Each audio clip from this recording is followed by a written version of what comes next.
Hello నమస్తే, నేను Ashok. Welcome to political cadre. AP ప్రభుత్వానికి సంబంధించి ప్రభుత్వ అధికారులు పనిచేసేందుకు సిద్ధంగా లేనటువంటి పరిస్థితులు కనిపిస్తున్నాయి. ఇప్పటికే చాలామంది అధికారులకు సంబంధించి గతంలో జగన్మోహన్ రెడ్డి అధికారంలో ఉన్నప్పుడు వాళ్ళ కోసం పనిచేశారనో, లేదంటే వాళ్ళు జగన్మోహన్ రెడ్డి చెప్పినట్టు చేశారనో, కూటమి ప్రభుత్వానికి సంబంధించి కూటమి నాయకులను ఇబ్బంది పెడుతూ చేశారని చెప్పేసి ఇప్పటికే చాలా ఆరోపణలు నేపథ్యం నేపథ్యంలో అధికారులను చాలామందికి డీజీపీ ఆఫీస్కి అటాచ్ చేస్తూ కొంతమందికి పదవులు ఇవ్వకుండా, కొంతమందికి ఉద్యోగాలు చేసేందుకు కూడా పదోన్నతి కల్పించకుండా ఉంటూ ఉన్నారు. అయితే ఇలాంటి నేపథ్యంలో ఇటీవల సిద్ధార్థ్ కౌశల్ తన పదవికి రాజీనామా చేశారు. వాలంటీర్ రిటైర్మెంట్ తీసుకుంటూ వచ్చారు. ఆయన రాజీనామా చేసినటువంటి నేపథ్యంలో కొన్ని కారణాల వల్ల నేను తప్పుకుంటున్నానంటూ కూడా మాట్లాడుతూ వచ్చారు. అయితే వైసీపీ మాత్రము అధికారులకు పదవులకు ఇవ్వకుండా, లేదంటే అధికారులు వాళ్ళ పనులను వాళ్ళు చేయనివ్వకుండా కూటమి చెప్పినట్టే వినాలనేటువంటి ఒక బాధ్యతారాహిత్యంగా వాళ్ళు మాట్లాడుతున్నారు. దానికోసమే ఏపీలో పనిచేయడానికి ఏ ప్రభుత్వ అధికారులు కూడా సిద్ధంగా ఉన్నట్లేదు. ముఖ్యంగా ఐఏఎస్ ఐపీఎస్లకు సంబంధించినటువంటి అధికారులు ఎవరు కూడా ఏపీ ప్రభుత్వం కింద, చంద్రబాబు నాయుడు కింద పనిచేయడానికి సిద్ధంగా లేరంటూ కూడా ఒక చర్చ జరుగుతుంది. దాంతోపాటు వల్లభనేని వంశీ దాదాపు 140 రోజుల తర్వాత జైల్లో సుదీర్ఘంగా 140 రోజులు గడిచిన తర్వాత ఆయన విడుదలవుతూ వచ్చారు. నిన్న గన్నవరంకి చేరుకున్నటువంటి నేపథ్యంలో సుదీర్ఘంగా కార్యకర్తలు, వైసీపీ శ్రేణులందరూ కూడా స్వాగతం పలుకుతూ వచ్చారు. ఈరోజు మాజీ ముఖ్యమంత్రి వైసీపీ అధినేత జగన్మోహన్ రెడ్డితో కూడా వల్లభనేని వంశీ సుదీర్ఘంగా భేటీ అవుతూ వచ్చారు. ఏపీ రాజకీయాల గురించి, అలాగే అధికారులకు సంబంధించినటువంటి ఈ వివాదం పైన కూడా ఈరోజు ఇంటర్వ్యూలో మాట్లాడదాం. ఇంటర్వ్యూలో నాతో పాటు పార్టిసిపేట్ చేస్తున్నారు అనలిస్ట్ పురుషోత్తం రెడ్డి గారు. పురుషోత్తం రెడ్డి గారు నమస్తే. నమస్తే అశోక్ గారు. ఏ ప్రభుత్వం కిందైనా అధికారులు అనే వాళ్ళు చాలా క్లియర్ కట్గా ఉండాలి, లేదంటే వాళ్ళే ఒక ప్రభుత్వానికి, ప్రజలకి ఒక వారధిగా అధికారులు ఉండాలి. కానీ ఏపీ ప్రభుత్వానికి సంబంధించి కావచ్చు, ప్రస్తుతం చంద్రబాబు నాయుడు గారు ఈ 1 ఇయర్ టర్మ్ పీరియడ్లో చాలామంది అధికారులు వాళ్ళకి పోస్టింగ్లు ఇవ్వకుండా డీజీపీ ఆఫీస్కి అటాచ్ చేయడమో, లేదంటే వాళ్ళే వాలంటీర్ రిటైర్మెంట్లు తీసుకోవడమో, ఇంకా పదోన్నతి ఉన్నా, ఇంకా వయసున్న సర్వీస్ చేయడానికి వాళ్ళే వాలంటీర్ రిటైర్మెంట్ తీసుకొని ఈ రాజకీయ ముసుగులో మేము ఇబ్బంది పడకూడదు, ఈ రాజకీయ ముసుగులో మేము ఉండకూడదని చెప్పేసి బయటికి వెళ్ళిపోతూ ఉన్నప్పుడు రాజకీయ వ్యవస్థలు, బ్యూరోక్రాట్లకు సంబంధించి కావచ్చు, లేదంటే పొలిటికల్ లీడర్లకు సంబంధించి కావచ్చు, వాళ్ళిద్దరి మధ్య పనితీరుని ఎలా చూడాలి అసలు? First of all Ashok garu, బేసిక్గా కౌశల్ గారు వాలంటీర్ రిటైర్మెంట్కి అప్లై చేయడంతో ఆంధ్రప్రదేశ్లో మరోసారి అఖిల భారత సర్వీస్ అధికారుల పైన కక్ష సాధింపని ఇంకోటని చర్చ బాగా వస్తూ ఉంది. రాజకీయ వ్యవస్థలో గత కొన్ని ప్రభుత్వాలు, ఈ ప్రభుత్వానే కాదు, ప్రభుత్వాలు మారినప్పుడల్లా కొంతమంది అధికారులను టార్గెటెడ్గా, అంటే విఆర్ఎస్ లాంటిది కాదు కానీ పోస్టింగ్ ఇవ్వకుండా ఉండడం, తర్వాత విఆర్లో పెట్టేయడం, పోలీసులు లాంటి వాళ్ళని అప్రధానమైన పోస్టులకు ఇవ్వడం, ఇట్లాంటివి జరుగుతున్నాయి. అది కొంచెం పరాకాష్ఠగా చేరి కాస్త ఎక్కువ అవుతుంది. దానికి ఆయన రెడ్ బుక్ అనే కాన్సెప్ట్ పేరు చెప్పడం, గతంలో వైసీపీకి అనుకూలంగా ఉన్న పైన యాక్షన్ అని చెప్పడం, ఒక 3 ఐపీఎస్ సస్పెండ్, ఇవన్నీ పటపట జరిగిపోయినాయి. అయితే ఇక్కడ కౌశల్ గారు నిజానికి ఎందుకు విఆర్ఎస్ తీసుకున్నారో ఆయన చెప్పలేదు. బట్ ఒక వివరణ ఇచ్చారు, ఏదో ప్రభుత్వం మీద కక్ష సాధింపో ఇట్లాంటిది ఏం కాదు, వ్యక్తిగత కారణాలతోనే చేసి నాకు చెప్పాడు. అయితే ప్రచారం వేరే రూపంలో వెళ్ళిపోయింది. మామూలుగా ఎప్పుడు కూడా రాజశేఖర రెడ్డి గారికి పాపులర్ డైలాగ్ ఉంది, ప్రభుత్వంగా మేము మంచి చేయొచ్చు కాక, కానీ మేము ప్రభుత్వం ప్రజల కోసం పనిచేస్తామని, మంచి చేస్తామని మేము చేస్తే సరిపోదు, ప్రజలు కూడా మాకు మంచి చేస్తామని అనుకోవాలి అంటాడు. కాబట్టి కౌశల్ గారు ఎందుకు విఆర్ఎస్ తీసుకున్నాడు అది జనంలోకి వెళ్ళలేదు. వరుసగా మొన్న ఒక మహిళా ఐఏఎస్ ఆఫీసరు తెలంగాణకు వెళ్ళారు, అంటే అమ్రపాలి వెళ్ళి హైదరాబాద్కి వెళ్ళారు. నిజానికి మొదటి నుంచి కూడా తెలంగాణలో ఉన్నారు కాబట్టి రూల్ ప్రకారం ఆంధ్రప్రదేశ్కి రావాల్సి ఉన్న వాళ్ళకున్న ప్రొవిజన్స్ తెలంగాణ పోవడానికి ట్రై చేసినారు. అంటే తెలంగాణ పోవడానికి కూడా ఆసక్తి చూపిస్తాను కానీ ఆంధ్రప్రదేశ్ కూడా రావట్లేదు కదా అనే చర్చ ఒకటి నడుపుతా ఉంది. ఇట్లాంటి దశలో అదనంగా ఈ రాజకీయ కారణాలతో ఒక 3 ఐపీఎస్ సస్పెండ్, లేకపోతే కొంతమంది పోస్టింగ్లు, ఇట్లన్నీ ఉన్నప్పుడు ఖచ్చితంగా వీళ్ళు వైసీపీకి అనుకూలంగా ఉన్న ముద్ర వేసుకున్న వాళ్ళని పేరు పెట్టి, మీరు వాళ్ళు ఉన్నారా, మీరు ముద్ర వేసారా వేరే సంగతి, కానీ ప్రత్యేకంగా చూస్తామని ప్రభుత్వం అనే మెసేజ్ రావడం వల్ల పైపిచ్చు కొన్ని మీడియా సంస్థలు కావచ్చు, కొంతమంది రాజకీయ నాయకులు వాడు వాళ్ళ ఆఫీసరు, వీళ్ళ ఆఫీసర్ అని విచ్చలవిడిగా మాట్లాడడం మూలంగా ఏం జరిగినా, విఆర్ఎస్ తీసుకున్నా, ఏరే రాష్ట్రానికి వెళ్ళినా, ఉద్యోగానికి రాజీనామా చేసినా, ఏ కారణం రీత్యా పోని దీని అందరి కారణం రెడ్ బుక్ అనే ప్రజలు అనుకునే పరిస్థితి వచ్చేస్తాం. కాబట్టి అల్టిమేట్ గా రాజకీయ పార్టీ చూడాల్సిన ప్రజలేమనుకుంటారు. కాబట్టి ఆంధ్రప్రదేశ్లో ఎందుకు ఈ పరిస్థితి వచ్చింది? జత్మానాని కేసులో సిఐ కొట్టాడు, సిఐని ఎవరు కొట్టమన్నారు, కమిషనర్ కొట్టమన్నాడు, కమిషనర్ నుంచి డిఐజీ పైన సీతారామయ్య కొట్టమన్నాడు, ఆయనకి రామకృష్ణారెడ్డి చెప్పినాడు, ఆయనకి జగన్ చెప్పినాడు. ఏమన్నా అర్థం ఉందా? జగన్ వరకు తీసుకెళ్లారు దాన్ని. ఉమ్, ఇట్లా అంటే వీళ్ళు ఏమైనా కొన్ని నిరూపించగలరా నిజంగా ఇది జరిగింది అనుకుంటా. జగన్ ఏమైనా పేపర్ మీద రాయిస్తారా రామకృష్ణారెడ్డి గారు, ఉమ్, మీరు ఇంటెలిజెన్స్ చీఫ్కి చెప్పి వాళ్ళకి చెప్పమని రాసిస్తాడా, ఆయన రికార్డ్ అవుతుందా, వీళ్ళు వాళ్ళకి చెప్తారా? పర్టికులర్గా సిఐ కొట్టుంటే ఆయనకే పోతుంది, మిగతా ఎవరు చెప్పినా అది ఆఫ్ ది రికార్డ్ అవుతుంది. వాళ్ళు కొట్టమనగానే కాబట్టి కొట్టకూడదు కదా first of all. First of all కొట్టమన్నా కొట్టకూడదు. ఒకళ్ళకు వాళ్ళు చెప్తే ఇది కొట్టినా కాబట్టి పోయేది ఇతనే, వాళ్ళేం వారు. ఎందుకంటే ఎవరు చెప్తారు రికార్డెడ్ గా ఇట్లాంటి అనధికారిక కార్యక్రమాలు? అవును. ఇట్లాంటి నిరూపించడానికి అవకాశం లేని కేసులో ఏకంగా ముగ్గురు ఐపీఎస్ సస్పెండ్. ఉమ్, అసలు ఎవరు నమ్మాలో ఎవరు నమ్మ కూడా తెలియని పరిస్థితి. ఇట్లాంటి ఒకటి. రెండోది, ఎవరికన్నా పోస్టింగ్ ఇచ్చారనుకో ఈ ప్రభుత్వం, వెంటనే సోషల్ మీడియాలో యాక్టివ్ ఉండే తెలుగుదేశం అనుకూలంలో వాళ్ళు గతంలో జగన్ మనుషులు ఉమ్, కాబట్టి వాళ్ళకి అట్టిస్తారు, వీళ్ళే రాస్తారు పోస్టులు ఉమ్, ఐఏఎస్లు. దాన్ని ఆధారంగా చేసుకుని అన్ని వాళ్ళని ట్రాన్స్ఫర్ చేస్తారు. ఉమ్, దాంతో ఒక అభద్రతా భావం, ఇది చాలా ప్రమాదకరం. కాబట్టి ఇప్పుడు జరుగుతున్న ప్రతిదీ రెడ్ బుక్ అన్యాయము అని చెప్పలేం. ఉమ్, కౌశల్ గారిది కూడా ఆ కోవకు చెంది ఉండకపోయిండొచ్చు. కానీ సమాజం మాత్రం దీన్ని నమ్ముతా ఉంది. ఏదో ఆంధ్రప్రదేశ్ లో భయభ్రాంతులకు గురవుతున్నారు ఓకే. అనే వైసీపీ మాటలకు ప్రాధాన్యత పెరుగుతుంది, బికాస్ మనం వ్యవహరించే తీరు. ఉమ్, కాబట్టి ఐపీఎస్ ఐఏఎస్ విషయంలో ఆల్ ఇండియా సర్వీస్ అధికారులు ఎంత ధోరణి మంచిది కాదు. ఇది ఇది పెరిగితే ఏమవుతుంది? మీరు పదే పదే అశోక్ అని అయినా వైసీపీ, ఇప్పుడు జర్నలిస్ట్ గా మీరు న్యూట్రల్ గా ఉంటారు, ఉమ్, ఒకసారి ఉంటారు, రెండు సార్లు ఉంటారు, పదే పదే రాజకీయ కారణాలతో మీరు జగన్ అనుకూలం అని 10 సార్లు చెప్పినారు అనుకోండి రెగ్యులర్ గా, అయితే ఏంటంటారు? అవును.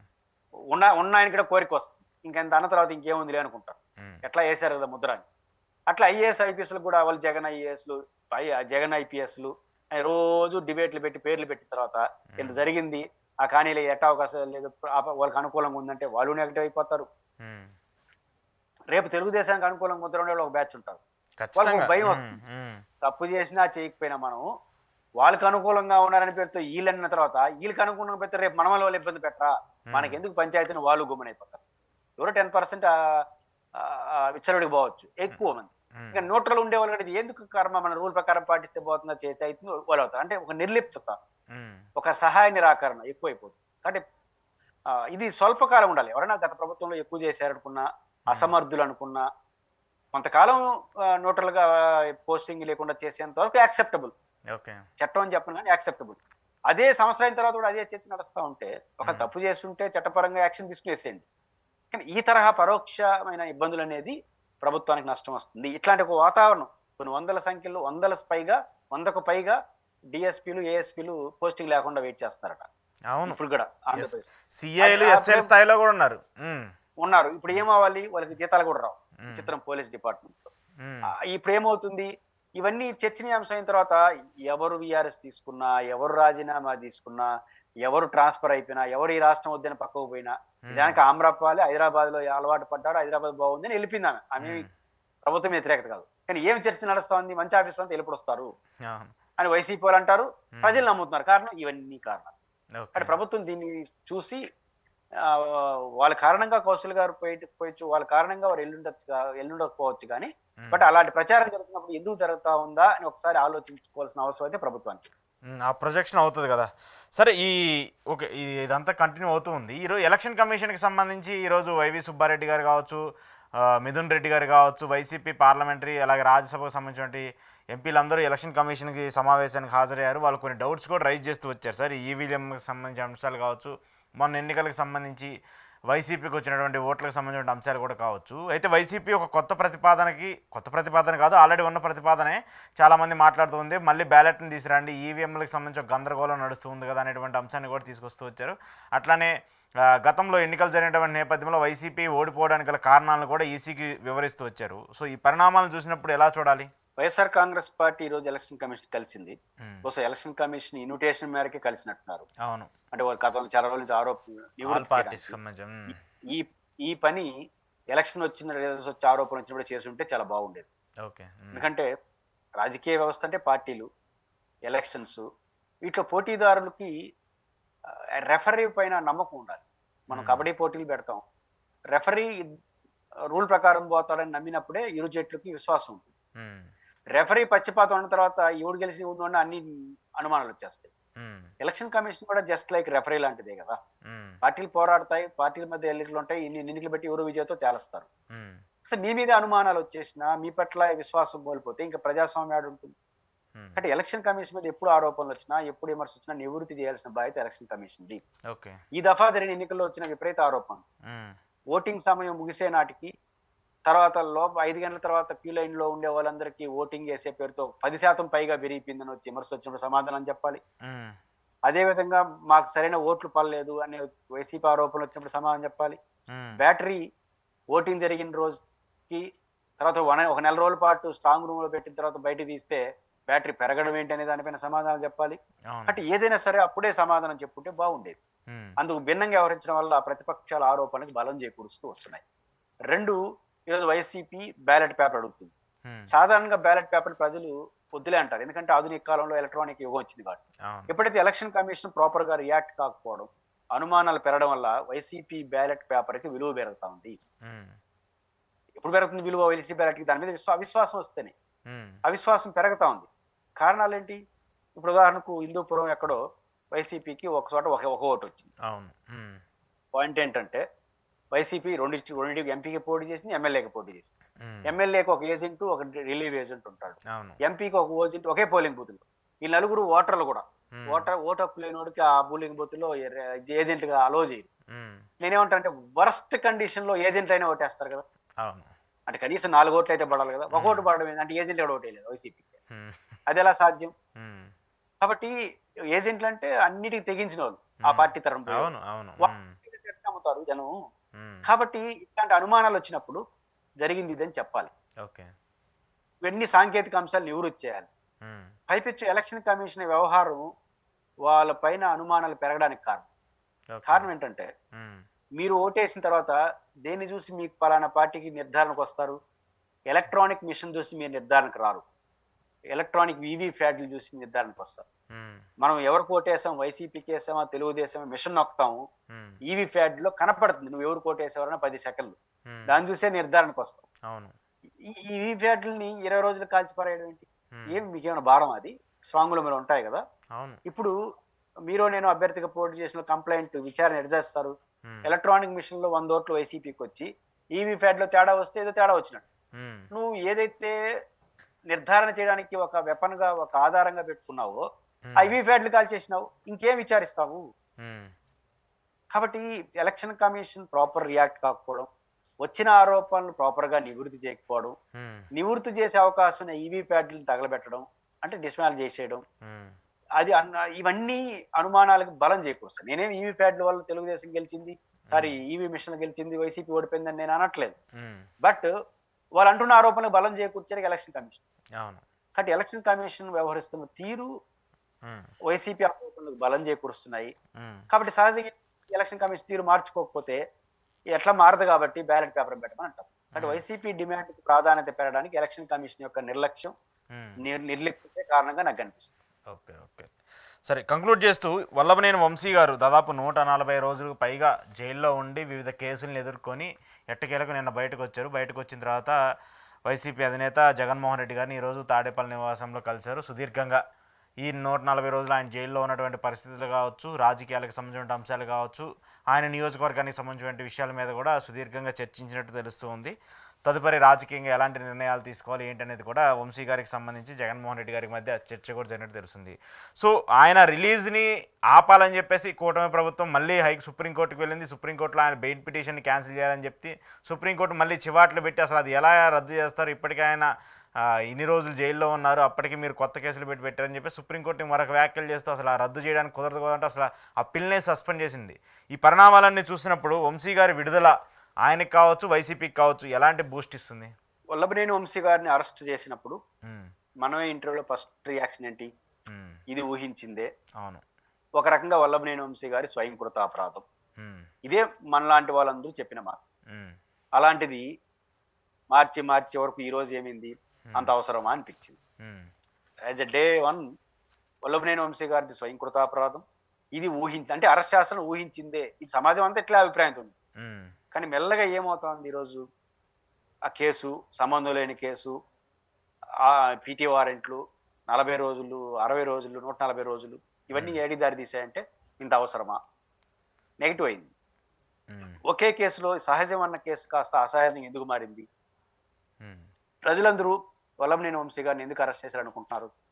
ప్రజలందరూ ఏమనుకుంటారు అనేది ప్రభుత్వానికి చాలా ఇంపార్టెంట్ అవును. రాజకీయ వ్యవస్థలో. ఉమ్, భువనేశ్వర గారి పట్ల అసహజమైనటువంటి అభ్యంతరకరమైన వ్యాఖ్యలు వల్లభనేని వంశీ గారు చేశారు. ఉమ్, మాజీ ముఖ్యమంత్రి గారికి సతీమణి, మాజీ ముఖ్యమంత్రికి కూతురు, ఉమ్, ఎన్టీ రామారావు కూతురు, చంద్రబాబు నాయుడు గారికి సతీమణి.